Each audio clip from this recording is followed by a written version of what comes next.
Salut! Aujourd'hui, nous allons approfondir une technique utilisée fréquemment pour la séparation de deux produits liquides miscibles. C'est la distillation. Cette technique vise à séparer les composés grâce à la différence de leur température d'ébullition. Donc, elle est le plus adaptée pour des composés avec des températures d'ébullition assez différentes. Regardons rapidement la composition d'un système de distillation simple. Nous utilisons généralement une source de chaleur, un ballon en verre où nous allons mettre notre mélange, un thermomètre pour surveiller la température de la vapeur dégagée, un condenseur qui est un tube composé d'une double paroi et creux à l'intérieur. Entre la double paroi, de l'eau froide va circuler pour refroidir la vapeur dégagée jusqu'à ce qu'elle se condense et devienne liquide, et un récipient pour recevoir le liquide formé. Maintenant, expliquons ce qui se passe durant la distillation. Et pour faire cela, nous allons étudier un mélange eau-éthanol. Nous savons que l'eau commence à bouillir à 100 degrés, tandis que l'éthanol va bouillir vers 78,4 degrés Celsius. Donc, nous allons chauffer notre mélange jusqu'à la formation de vapeur tout en restant le plus loin possible de la température d'ébullition de l'eau.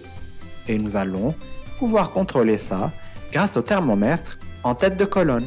Suivant les lois de Raoult, de Dalton et de la loi des gaz parfaits, la vapeur dégagée de ces mélanges va être plus enrichie du composé le plus volatile, c'est-à-dire le composé ayant une température d'ébullition plus faible. Dans notre cas, c'est l'éthanol.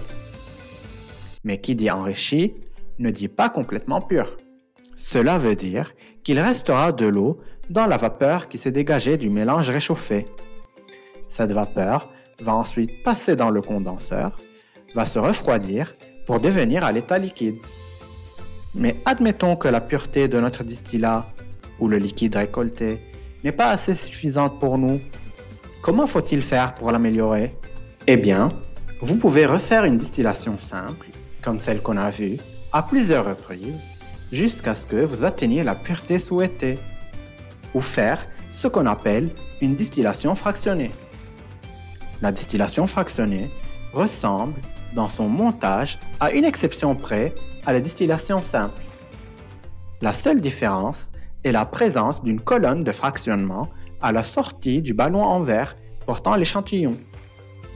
Cette colonne de fractionnement va créer un gradient de température entre la source de chaleur et la tête de la colonne, ce qui va créer théoriquement plusieurs étages de distillation, et à chaque étage, nous pouvons imaginer que la vapeur se condense et puis le liquide s'évapore de nouveau. À chaque fois qu'il y a une condensation suivie d'une évaporation, la vapeur va être plus riche du composé le plus volatile. Grâce à cette colonne de fractionnement, nous pouvons augmenter énormément la pureté du distillat obtenu à la fin de la distillation.